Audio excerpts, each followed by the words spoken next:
नमस्कार, आप देख रहे हैं हार्ट ऑफ भारत। मैं हूं दिवाकर विक्रम सिंह। आखिरकार मंगलवार की रात 8 बजे अमेरिका ने एक धमकी दी थी ईरान को कि एक सभ्यता को बर्बाद कर देंगे। लेकिन 8 बजने के पहले ही और 8 बजने के लगभग भारतीय मीडिया सहित तमाम दुनिया में ये खबरें चलने लगी कि डोनाल्ड ट्रंप और ईरान की बची खुची सरकार के लोग पाकिस्तान के सहयोग से एक युद्ध विराम पर सहमत हो गए हैं। और युद्ध विराम का समय है 2 हफ्ता, या यूं कहें 15 दिन। 15 दिन के अंदर ये दोनों पक्ष इस्लामाबाद में बातचीत करेंगे और बातचीत में ये तय होगा कि क्या क्या और आगे कंडीशंस एक दूसरे को मानने हैं। ये बड़ा स्पष्ट सवाल है कि ये युद्ध विराम है या डोनाल्ड ट्रंप ने युद्ध को पॉज दिया है, या स्ट्रेट ऑफ हॉर्मुज न खुलवा पाने की खींच के कारण उन्होंने अपना कदम पीछे हटाया, ये देखते हुए कि इजराइल के साथ मिलकर के ईरान को बहुत बड़ी चोट डोनाल्ड ट्रंप पहुंचा चुके थे। एक ऐसी स्थिति में जबकि अमेरिका की आर्मी ने ईरान को घेर लिया है, उनकी नौसेना के कई बड़े युद्धपोत ईरान के इर्द गिर्द पहुंचे हुए हैं, उस स्थिति में इस युद्ध विराम के मायने क्या है। और इसी बीच इन सब के मतलब भारत के संदर्भ में अगर देखें तो युद्ध विराम की घोषणा के बाद भारत की तरफ से एक एडवाइजरी जारी की गई है। ये बिल्कुल करंट टॉपिक है और करंट न्यूज है और एक तरह से ब्रेकिंग न्यूज है। भारत के एडवाइजरी के मतलब यह है कि ईरान में जितने भारतीय हैं वो जल्द से जल्द ईरान छोड़ दें। युद्ध विराम की स्थिति में भारत ने इस तरह की एडवाइजरी क्यों जारी की, इन सब के बड़े मतलब हैं। लेकिन पाकिस्तान फिलहाल अपनी पीठ थपथपा रहा है, क्योंकि ट्रुथ सोशल पर डोनाल्ड ट्रंप ने कह दिया कि पाकिस्तान के कहने पर हम लोग युद्ध विराम की स्थिति में जा रहे हैं। इजरायल भी सहमत होता हुआ दिख रहा है, लेकिन ये बात और है कि अभी भी छिटपुट मिसाइल्स एक दूसरे के ऊपर गिर रहे हैं जब मैं आपसे बात कर रहा हूं, और युद्ध विराम की घोषणा के 3 घंटे बाद। तो सोच लीजिए इस युद्ध विराम के मायने और मतलब क्या है। कर्नल वीरेंद्र शाही सर आज लगभग 8 से 10 दिन के बाद हार्ट ऑफ भारत पर आपसे फिर मिलने जा रहे हैं और युद्ध के इस घटनाक्रम पर अपनी पहली प्रतिक्रिया देते हुए इसके कुछ मुख्य बिंदुओं पर वो बोलने जा रहे हैं। Over to you sir. धन्यवाद दिवाकर जी। मैं सबसे पहले तो आपके पहले विचार पर आऊंगा कि पाकिस्तान की सलाह पर यह सब हो रहा है। मैं नहीं समझता पाकिस्तान का रोल एक मैसेंजर या एक पोस्टमैन से ज्यादा रहा हो। और ये बात भी बड़ी क्लियर तौर पर की जा रही है कि चाइना के कहने पर ईरान ने एग्री किया कि वो बातचीत करने को तैयार हैं, और अगर इस तरह का युद्ध विराम होता है तो उन्हें एक्सेप्टेबल होगा। रहा सवाल अमेरिका का, तो एक बड़े गौर से देखने की बात है कि अमेरिका क्या क्या चाहता था, और इस बेतहाशा बारूद चलाने के बाद अपना एक एयरक्राफ्ट कैरियर जिसमें आग वाग लग गई और उसको पीछे ले जाना पड़ा, लगता है कुछ वर्ष लगेंगे उसको फिर युद्ध में वॉर फिट फॉर वॉर होने के लिए। इन सब चीजों के बाद और उनका पीस का और पीस मिशन, वो सब चीजें भुलाई गई। क्या पाया क्या खोया? खोया जो कुछ है वो तो दिख रहा है। अमेरिका ने एक अपना दबदबा खो दिया।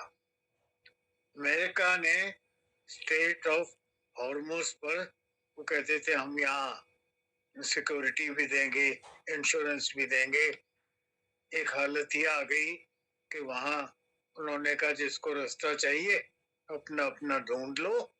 नाटो का कोई सदस्य शामिल नहीं हो रहा और हमें वहां इंटरेस्ट ही नहीं है, हमारे पास तेल काफी है, आपको अगर चाहिए तो रास्ता अपने आप बना लो। मतलब पूरा बेदखल हो गए वो स्टेट ऑफ हार्मोज से। रिजीम चेंज करना चाहते थे, बड़े मुजाहरे हुए थे पुरानी ईरान की सरकार के खिलाफ, खुमैनी की सरकार के खिलाफ। वो भी खुमैनी ने बड़े अच्छे तरीके से दबा दिए और उनका जिक्र होना भी अब बंद हो गया। जो बाद में रिजीम आई, हालांकि पूरी टॉप लीडरशिप को दो टियर, पहली लीडरशिप, सेकंड लीडरशिप, उन सबको मारने के बाद भी ईरान अपने कट्टरवाद पर वहीं का वहीं खड़ा है। तो न रिजीम चेंज और ना कोई इथोस या कल्चर चेंज की बात पूरी हो सकी। यूरेनियम तबाह करना चाहते थे या निकालना चाहते थे, उस बारे में भी अभी तक कुछ नहीं हो सका। एक एयरक्राफ्ट कैरियर बर्बाद हुआ, मिसाइल कैपेसिटी ईरान की वो बिल्कुल तोड़ देना चाहते थे। कई बार डिक्लेयर किया ट्रम्प साहब ने कि उनका तो वो मिसाइल कैपेबिलिटी इज फिनिश्ड। वो आज तक मिसाइल चला रहे हैं और खाड़ी के कई देशों पर अब भी अटैक कर रहे हैं और कहते हैं सीज फायर अमेरिका से होगा, खाड़ी पर उनके हमले जारी रहेंगे। ऐसी सूरत में कहना मुश्किल है कि अमेरिका ने कुछ भी कमाया, और उस सूरत में अगर कहा जाए कि वो ceasefire as a winner कर रहे हैं तो एक बड़ा मजाक सा लगता है। मैं समझता हूँ वो एक बहाना ढूंढ रहे हैं वहां से पहले 5-10 के दिन के जो उन्होंने सीज फायर किया था या जो हॉस्टिलिटीज रोकी थी उनको 10 दिन किया, अब वो फिर 2 हफ्ते का सीज फायर डिक्लेयर किया है। शायद ये कदम पीछे स्टेजेस बाय स्टेजेस हटा रहे हैं और जो हाल उनका अफगानिस्तान में हुआ या जो हाल उनका वियतनाम में हुआ, कुछ वैसी ही सूरत यहाँ बनती भी नजर आ रही है। कर्नल सर, एक बात मैं इस संदर्भ में करना चाहूँगा। वास्तव में जो लक्ष्य उन्होंने ब्रॉडर स्पेक्ट्रम में दिखाने की कोशिश की थी, बताने की कोशिश की थी पूरी दुनिया में, और या यूँ कहें शेखी बगाड़ते हुए जितनी बातें वो, और वो पर डे मीडिया ब्रीफिंग करते थे और बोलते थे व्हाइट हाउस से, इतना तो तय है कि ईरान को बहुत बुरी तरह पीटा गया है। अमेरिका को कुछ नहीं मिला, मिला है तो इजराइल को मिला है, क्योंकि इजराइल जिस तरह की पिटाई चाहता था वो पिटाई हुई है, पहली बात। दूसरी बात, क्या आपको लगता है कि सिर्फ 2 सप्ताह में अगर ईरान की जिद यही बनी रही तो अमेरिका अपनी सेना वापस बुला लेगा? वहां जिस तरीके से ईरान को गिरा है अपनी नौसेना के जरिए, वो वापस बुला लेगा और पूरी तरीके से बो डाउन करके कह देगा स्ट्रेट ऑफ हॉर्मुज ईरान को, ईरान के हाल पर, और ईरान जैसा चाहे वैसा करे, इस स्थिति में छोड़ करके वो लौट जाएंगे।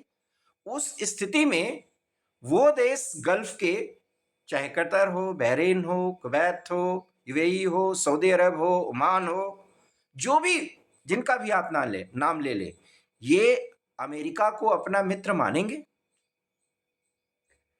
मित्र नहीं मानेंगे तो शत्रु भी नहीं मानेंगे। और असलियत यह है कि उन अमेरिकन बेसेस वहां हैं। नहीं तो उस स्थिति में जब ईरान उनको पीट रहा है, अपनी सेना भी वापस कर लेंगे, क्योंकि आप मिलिटरीली बात करें सर, ये तो बात जितना हमने पहला सवाल किया वो एक डिप्लोमेटिक मूवमेंट के तहत क्या खोया अमेरिका ने, वो आपने बताया।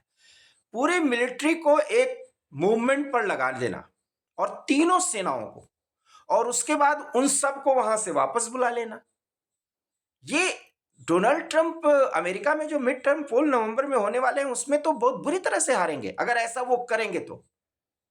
और उसके अलावा और क्या करेंगे? मतलब आप यही कहना चाह रहे हैं कि ये स्थिति उनके सामने आ गई है कि वो ईरान को तहस नहस नहीं कर पाएंगे, उनको अब वापस होना ही पड़ेगा। दिवाकर जी, अगर 10% 20% तबाही और कर भी लेंगे हम्म। तो क्या हालात बदलते नजर आ रहे हैं? मैं हम्म। नहीं समझता। हम्म। इतनी मार खाने के बाद अगर 10-20% और तबाही ईरान की हो जाती है तो क्या वो हाथ खड़े कर देंगे या घुटने टेक देंगे? मुझे ऐसा नजर नहीं आता। और अगर ऐसा नजर नहीं आता और यूनाइटेड स्टेट्स अगर कुछ और अचीव भी नहीं कर पाते तो सिवाय इसके कि वियतनाम और अफगानिस्तान की कहानी एक बार फिर दोहराई जाए और वो एक हड़बड़ाहट में पुल आउट करें, इसके सिवा मुझे और कोई रास्ता नजर नहीं आता। क्या सर इजराइल को उसके हाल पर छोड़ करके अमेरिका इस अंदाज में मिडिल ईस्ट क्राइसिस से अपने आप को निकालेगा?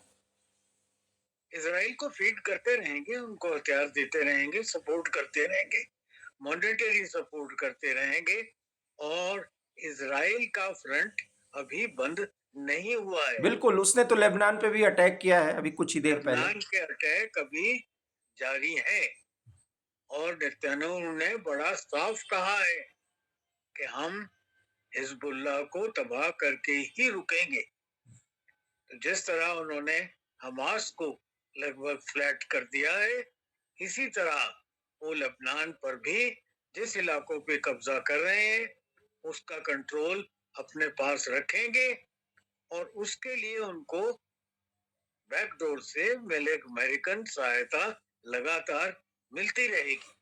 मेरा ये सर इस वीडियो का अंतिम सवाल है, क्योंकि आपसे बहुत महत्वपूर्ण वीडियो पर बात होनी है जो बात अभी तक नहीं हो पाई, और वो ये है कि ऑपरेशन सिंदूर से ट्रंप और ट्रंप की सेना ने सबक ली होती तो ये स्थिति ना आती।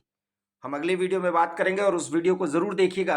लेकिन इस संदर्भ में जो इस वीडियो में मेरा ये अंतिम सवाल है कि ये 2 हफ्ते का जो युद्ध विराम है और इस्लामाबाद में बताया जा रहा है कि ये बातचीत होगी, इस्लामाबाद एकॉर्ड नाम भी दे दिया। गजब पीठ थपथपा रही है पाकिस्तान की शहबाज शरीफ की सरकार और मियां मुनीर, ये सब अपना पीठ थपथपा रहे हैं। हालांकि ये स्पष्ट तौर पर, जो कि आपने भी कहा, स्पष्ट हो चुका है कि चीन ने ये सब कुछ कराया है। सवाल तो ये भी बनता है सर, चीन जब इतना पिटते हुए ईरान को देख रहा था और जब मदर ऑफ ऑल बॉम्ब्स का उपयोग करने ही वाले थे ट्रंप, तो उसने ईरान को क्यों कहा कि भाई अब युद्ध विराम कर लो? देखिए, चीन का अपना भी तो मकसद था। उनकी वेपन सिस्टम जितने उन्होंने दिए थे वो सब ट्राई हो चुके। वो जो सहायता कर सकते थे कर चुके। डायरेक्ट ट्रूप इन्वॉल्वमेंट वो ट्रूप्स की नहीं करेंगे, कोई नहीं करता, वो भी हरगिज नहीं करेंगे। रशिया भी ट्रूप्स की शमूलियत करने के बिल्कुल काबिल नहीं है, वो ट्रूप्स नहीं भेजेंगे। उनके अपने हैंड फुल हैं और यूक्रेन से उनका युद्ध विराम नहीं हुआ है। ऐसी सूरत में सिवाय इसके कि ईरान को और मार पड़ती या और तबाही होती, इसका हशर और कुछ नजर नहीं आ रहा था। ईरान गिव अप कर देता या हार मान लेता और अमेरिकन डिक्टेट्स कहूंगा मैं उनको, जो शर्तें उन्होंने रखी थी उनको मान लेता। मेरे ख्याल उसकी भी संभावना नहीं थी और एक स्टेलमेट की सिचुएशन आ गई थी, जिसका जिक्र हमने एक वीडियो में बड़े विस्तार से किया था कि जो स्टेलमेट है ये शायद सीज फायर की ओर बढ़ जाएगा और वैसा ही होता नजर आ रहा है।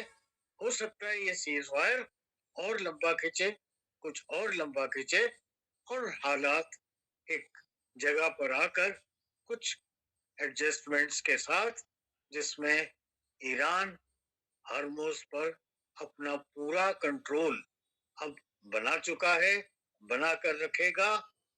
वहां पर वो टोल्स लगाएगा, वहां गुजरने वाले शिप से वो पैसे लेगा और अपने जो नुकसान हुआ उसको जहां तक पूरा किया जा सकता है पूरा करेगा। क्या सर अमेरिका चौधरी है? ये अगर वो तय कर देगा तो पूरी दुनिया मानेगी, क्योंकि स्टेट ऑफ हॉर्मुज पर टोल लगाने का कोई भी इंटरनेशनल लॉ के तहत ईरान को अधिकार है नहीं, यहाँ तक कि ओमान को भी नहीं, क्योंकि इधर ईरान है, इधर ओमान है और स्ट्रेट ऑफ हॉर्मुज बीच में।